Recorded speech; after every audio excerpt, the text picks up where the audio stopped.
મારી અને તમારી અંદર શક્તિ ન હોય, શક્તિ એટલે જ ભગવતી થાય. કુળદેવી યા દેવી સર્વભૂતેષુ શક્તિ રૂપેણ સંસ્થિતા.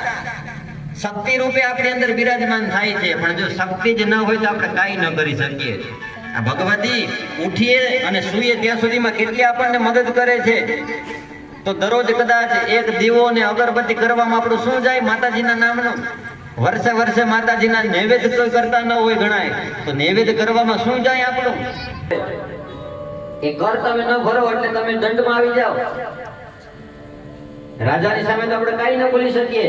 આ સરકારે જીએસટી લગાડ્યો, એમાં જીએસટી ભરવો જ પડે. આપણે જીએસટી ન ભરીએ તો તરત જ દંડ મળે, આવી જાય ઇન્કમ ટેક્સ વાળા. એવી જ રીતના ભગવતીના પણ કર આપણી ઉપર છે. એ વર્ષની અંદર ને જે કાંઈ આપણે નૈવેદ્ય ભગવતીના નૈવેદ્ય કરીએ છીએ ને, સંસ્કૃતમાં નૈવેદ્ય કહેવાય. એના માટે આટલું ન કરી શકીએ?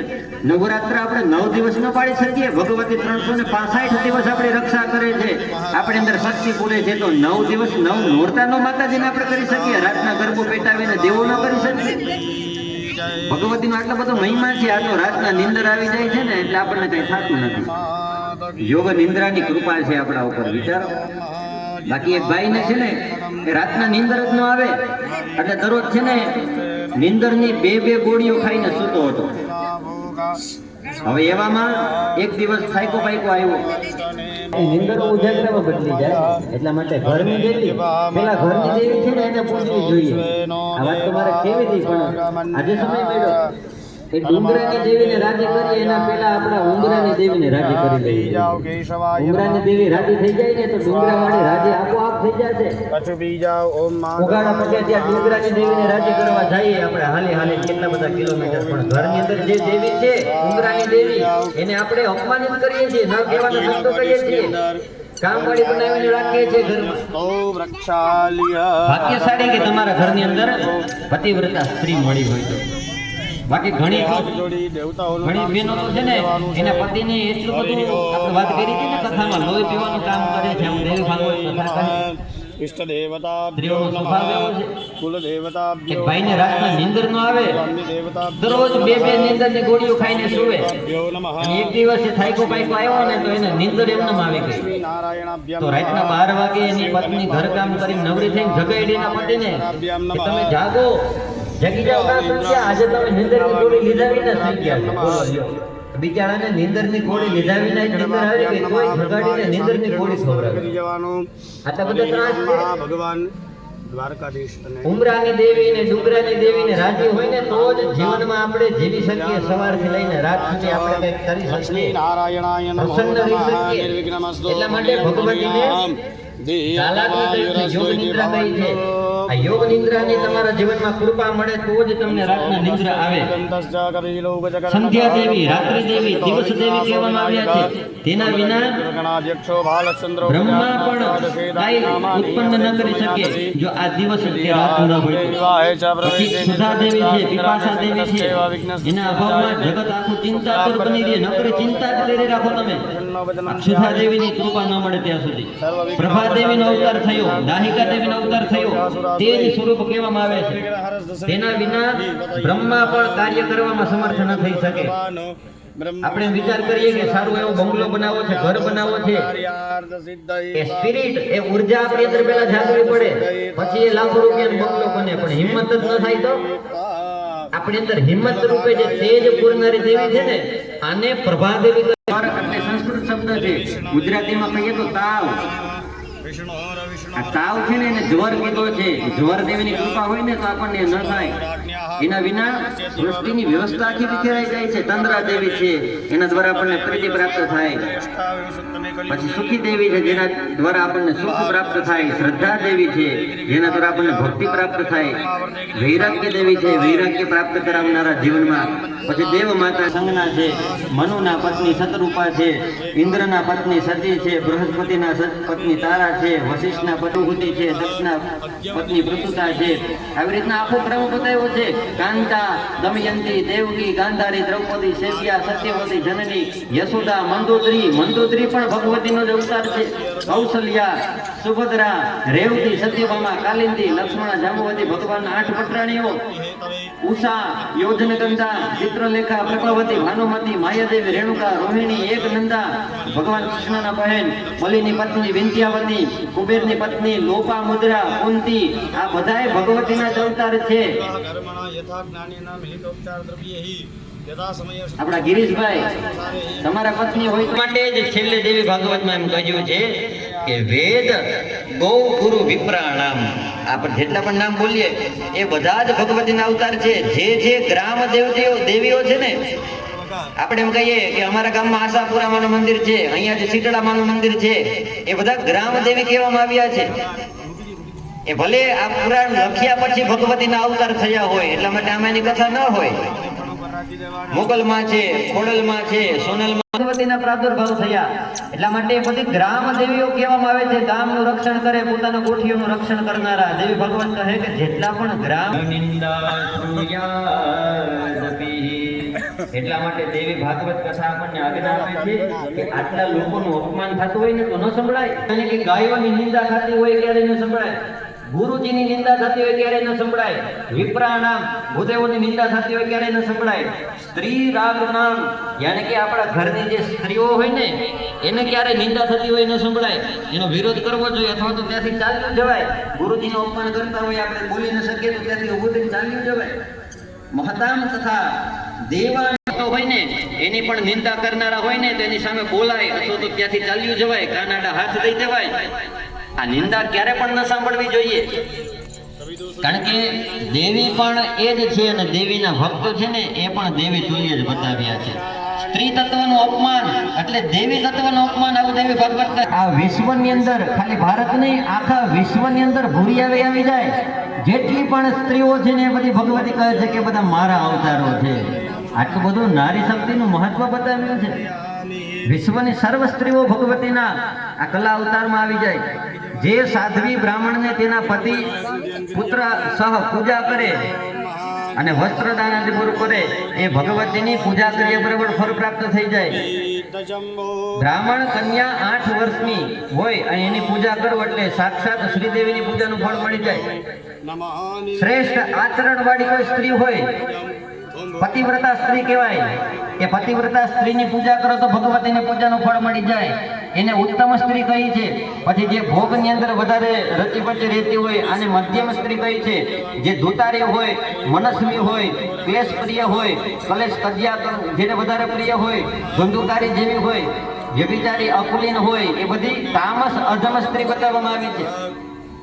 આ બધી જ સ્ત્રીઓ આવું દેવી ભાગવત કથા કહે છે કે જેમાં ભગવતીના બધા અવતારોની ગાથા આપણને દર્શન થઈ જાય છે. આ બધા ભગવતીના કલા અવતારો છે. નારી શક્તિનો કેટલો મહિમા આ દેવી ભાગવતના 9મા સ્કંદમાં બતાવ્યો છે. આપ સ્વાધ્યાય કરી શકો જાતે વાંચીને. ત્યારબાદ આગળ વાત કરીએ તો ભગવતીની વ્યાખ્યાઓ કરવામાં આવે છે અને ભગવાનની વ્યાખ્યા કરવામાં આવે છે. આપણે ત્યાં અર્ધનારેશ્વર સ્વરૂપ કહેવાય.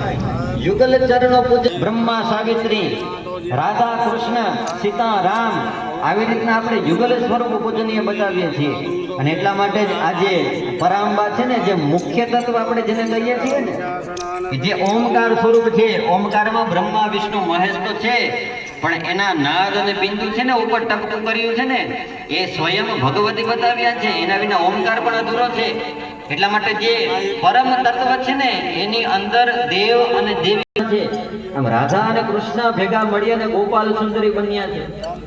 દેવી ભાગવત કથામાં આ બધી કથાઓ છે.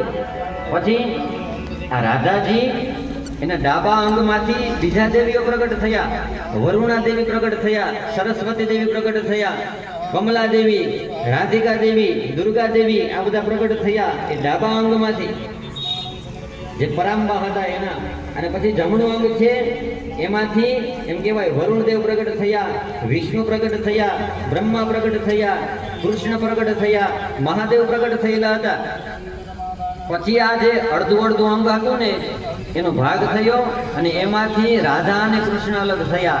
આ રાધા અને કૃષ્ણના પણ એ કરીએ, આપણા સંતાનો પાસે, દીકરા દીકરી પાસે કરાવીએ તો એની કૃપા પ્રાપ્ત થઈ જાય. કાંઈ નહીં તો વર્ષમાં એક વખત વસંત પંચમી આવે મહાસુદ પાંચમના ત્યારે ભગવતી સરસ્વતીની આપણા ઘરની અંદર મૂર્તિ કે કાંઈ હોય ફોટો એને ચાંદલો ચોખા કરાવી અને એની આરતી ઉતારીએ આપણે. અને એમ કહેવાય વસંત પંચમીની તિથિએ ખાસ કરીને આ અષ્ટાક્ષર મંત્ર ઓમ શ્રીમ રીમ સરસ્વતી નમઃ આના જપ કરાવો તમારા દીકરા દીકરીને.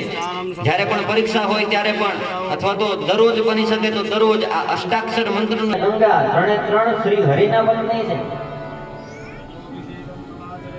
હવે સ્વાભાવિક વાત છે કે ત્રણ પત્નીઓ હોય એટલે થોડુંક તો 8 પટરાણી હતા તો ભગવાનને પણ બધી પટરાણીઓને સમય દેવો પડ્યો છે. બધી દેવીઓની પાસે ભગવાન ગયા છે બહુરૂપ લીલા કરીને. એવી જ રીતના અને પછી ગંગાજીએ પણ શ્રાપ આપ્યો છે સરસ્વતીને કે આવો શ્રાપ ન દેવાય. આ સરસ્વતીએ આવો બધો લક્ષ્મીજીને શ્રાપ દીધો એટલે ગંગાજીએ તરત એને શ્રાપ દીધો કે તમે પણ જાઓ નદી થઈ જાઓ.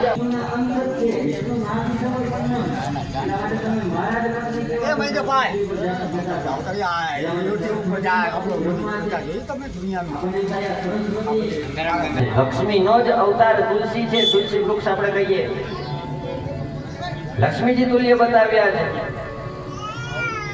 એટલા માટે તો તુલસી વિવાહ આપણે કહીએ એમાં તુલસીજીના વિવાહ થાય. અચ્છા, ગંગા ત્રણેય શ્રી હરિના પત્ની છે અને બધાને શ્રાપ મળ્યા એટલા માટે નદી પણ થયા છે. આ ગંગા નદી શા માટે થઈ, સરસ્વતી શા માટે થઈ, આનું મહત્વ આ કથાની અંદર બતાવ્યું છે, રહસ્ય. પછી ભક્તોનું મહત્વ બતાવ્યું, ભગવતીના ભક્તોની અંદર કયા કયા લક્ષણો હોય એ બધું બતાવ્યું. આજી બધી કથાઓ કળિયુગ વિશેના ચર્ચાઓ ત્યાં કરવામાં આવી. એવી બધી કથાઓ આપણને દર્શન થાય.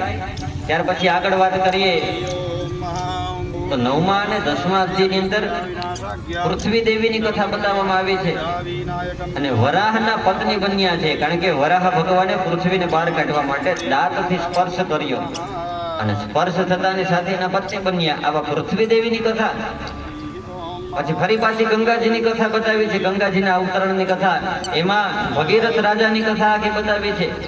દેવતાઓ એ પછી શિવજી પાસે ગયા, વિષ્ણુ પાસે ગયા એટલે બધા દેવતાઓ આવી બધી વાત કરે છે કે અમે હારી ગયા શંખચૂડથી. હવે શું થાય? ભગવતી કાલિકા દેવી યુદ્ધ કરવા માટે ગયા છે ને અદ્ભુત પરાક્રમ દેખાડવા લાગ્યા છે. મહાદેવ પણ પ્રસન્ન થઈ ગયા છે. એવું બધું યુદ્ધ કર્યું ભગવતી. એવા બધા આ શંખચૂડ સાથે યુદ્ધ થયા ત્યારે આકાશવાણી થાય છે કે આ શંખચૂડ છે ને એ કોઈથી નહીં હારે. કારણ કે એણીએ જે કવચ પહેરેલું છે ને એ કવચની અંદર એને વરદાન મળેલું છે. અને બીજું કારણ એ છે ન મરવાનું કે એની પત્ની છે ને એનું સતીપણું એટલું બધું છે. અને એટલા માટે જ પછી વિષ્ણુએ એક વૃદ્ધ બ્રાહ્મણનું રૂપ ધારણ કર્યું અને સૌથી પહેલા શંખચૂડ પાસે જઈને કહે છે કે મારે દાન જોઈએ છે, તારું આ કવચ મને દાન આપી દે. અને બ્રાહ્મણે દાન માંગ્યું એટલે કાંઈ પણ વિચાર્યું નહીં, દાન આપી દીધું શંખચૂડે. અને પછી ભગવાન એની પત્નીનું સતીપણું છે કે જેના કારણે એનો પતિ આવી રીતના કોઈ પણ સ્ત્રી છે ને એનું તપ જીવનમાં એટલું હોય. આપણને એમ થાય આ પુરુષો થોડા કઈ જીવનમાં તપ કરતા હશે, ભક્તિ કરતા હશે. એ તો આખો દિવસ પૈસા કેવી રીતના કમાવા, ઘરનું ભરણ પોષણ કેમ કરવું એના ઉપર જ એ વિચાર કરતા હોય વધારે પડતું. તો એ પોતાના જીવનમાં મોક્ષ કેવી રીતના સાધી શકે? તો એના માટે આપણે આ લગ્ન અત્યારે થઈ રહ્યા છે એમાં આપણે 4 ફેરા ફરીએ આપણી પરંપરા પ્રમાણે, વૈદિક પરંપરામાં એમાં 3 ફેરા છે ને એમાં પુરુષ આગળ રહે છે ધર્મ અર્થ ને કામમાં. ચોથા ફેરામાં પત્ની આગળ થાય છે જે મોક્ષ રૂપી ફેરો છે. યાની કે પતિનું બળ બનીને સ્ત્રી રહે છે. પતિ તો આખો દિવસ કામકાજમાં હોય, નોકરી ધંધામાં હોય, પણ એની પત્ની એમ કહે છે કે હું મારું પણ મોક્ષ સાધીશ અને તમારું પણ મોક્ષ સાધનારી બનીશ. એટલા માટે સ્ત્રી ચોથા ફેરા બધું શ્રાપ ન દે. કારણ કે તે જ તો પેલા તપ કરેલું હતું એટલું બધું કે વિષ્ણુ ભગવાન મને પતિ રૂપે પ્રાપ્ત થાય છે. તું ભૂલી ગઈ છો? અને ખરેખર એને તપ પણ કરેલું હતું કે જેથી કરી અને વિષ્ણુ જ એને ત્યાં પતિ રૂપે પ્રાપ્ત થાય એવી ઈચ્છા હતી. બ્રહ્માજીનું તપ કરેલું હતું તુલસીએ પહેલા. ત્યારે બ્રહ્માજી એમ કહ્યું હતું કે પહેલા તારા લગ્ન શંખચૂડની સાથે થશે, એના પછી તારા વિવાહ વિષ્ણુ ભગવાનની સાથે થશે. એટલા માટે આ તારું વરદાન રૂપ થયા છે. આજે તારો સ્પર્શ કર્યા છે ને તારી તો ઈચ્છા હતી એને પતિ રૂપે પ્રાપ્ત કરવાની, તારા પતિનું નિધન થયું અને હવે આ વિષ્ણુ ભગવાન તારા પતિ બન્યા છે, એટલા માટે તું અફસોસ ન કર. આવું બધું મહાદેવ આ તુલસીને સમજાવે છે, આશ્વાસન આપે છે. અને એમ કહેવા લાગ્યા કે હવે આ તારું શરીર છે ને એને તું છોડી દે. અને તુલસી પેલા સ્ત્રીના રૂપમાં હતી, એ સ્ત્રીને શરીર છોડવાનું કહ્યું મહાદેવે, અને એ સ્ત્રીએ શરીર છોડ્યું અને એક વૃક્ષ બન્યા, જેને તુલસીનું વૃક્ષ આપણે કહીએ છીએ. અને ભગવાન વિષ્ણુએ પણ પોતાનું શરીર છોડ્યું શ્રાપના કારણે, પથ્થર થવા માટે. અને એ જ ભગવાન શાલિગ્રામ થયા છે, ગંડકી નદીની અંદર ઉત્પન્ન થયા છે. ગંડકી નદીની અંદર જેટલા પણ પથ્થર હોય ને બધા શાલિગ્રામ સ્વરૂપ કહેવામાં આવ્યા છે. નર્મદામાં જેટલા પણ કંકર એટલા શંકર કહેવામાં આવ્યા છે. ગંડકી નદીના શાલિગ્રામનું અદ્ભુત મહત્વ બતાવ્યું છે આપણે ત્યાં. એમ કહેવાય કે શાલિગ્રામ છે ને એ ઓરિજિનલ શાલિગ્રામ. આમ તો મારી આજે ઈચ્છા હતી કે આ વિવાહની અંદર તુલસી વિવાહમાં આ ઓરિજિનલ શાલિગ્રામ મારે લઈ આવ્યા હતા, પણ હું આશ્રમે જવાનું ન થયું એટલે પછી એ ન લઈ આવી શક્યો કામકાજમાં. તો આજે પાછું સવારે 10 વાગે રામજીની મૂર્તિનું પણ ઉદ્ઘાટન કરાવવાનું હતું એટલે એમાં પણ હતા, એટલા માટે. નકર આજે વિવાહ